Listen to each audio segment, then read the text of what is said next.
अस्सलाम वालेकुम। हमारी सी रहा है यूट्यूब चैनल रेडियो नेटवर्क गढ़ी यासीन ए माया शाहीन सिंधी। पेश आहे सिलसिलो सिंधी अदब मां चूंड शायरी। शायर आहे शौकत रज़ा मेमण। पेश आहिनि शौकत रज़ा मेमण जी शायरी जा कुछ इस्म। बेवफ़ा सां अञा मां वफ़ा थो कयां, जिते रहे ख़ुशि रहे हीअ दुआ थो कयां। बेवफ़ा सां अञा मां वफ़ा थो कयां, जिते रहे ख़ुशि रहे हीअ दुआ थो कयां। थी फ़ना हर ख़ुशी मुंहिंजी जंहिंजे करे, थी फ़ना हर ख़ुशी मुंहिंजी जंहिंजे करे। जान पंहिंजे खां से मिठा थो कयां, जिते रहे ख़ुशि रहे हीअ दुआ थो कयां। बेवफ़ा सां अञा मां वफ़ा थो कयां। मूं ॾे ईंदो न कर हुन चयो मूंखे, मूं ॾे ईंदो न कर हुन चयो मूंखे। पोइ बि हुन जी पियो मां पुछा थो कयां, जिते रहे ख़ुशि रहे हीअ दुआ थो कयां। बेवफ़ा सां अञा मां वफ़ा थो कयां। बेमज़े थी पई ज़िंदगी आ सफ़ा, बेमज़े थी पई ज़िंदगी आ सफ़ा। पाण खे प्यार में मां फ़ना थो कयां, जिते रहे ख़ुशि रहे हीअ दुआ थो कयां। बेवफ़ा सां अञा मां वफ़ा थो कयां। हू करे या न शौकत संदसि राज़ आ, हू करे या न शौकत संदसि राज़ आ।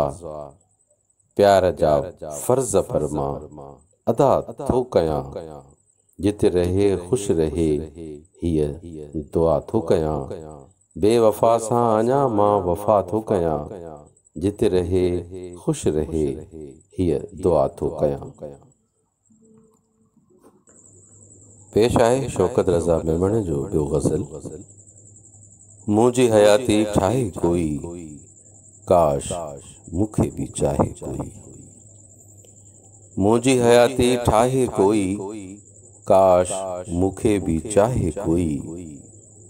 मोहबत वारियूं मिठड़ियूं मिठड़ियूं, मोहबत वारियूं मिठड़ियूं मिठड़ियूं ॻाल्हियूं के ॻाल्हाए कोई।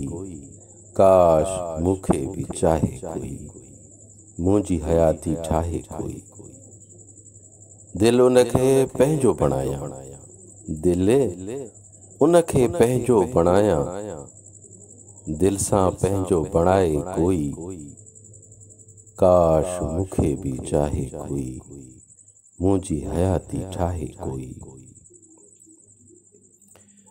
यार खपे सो ठाहे जेको, यार खपे सो ठाहे जेको।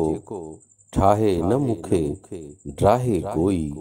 काश मूंखे बि चाहे कोई, मुंहिंजी हयाती ठाहे कोई।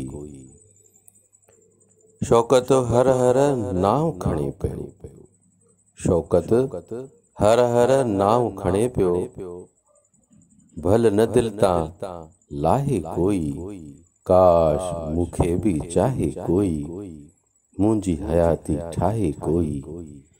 काश मूंखे बि चाहे कोई।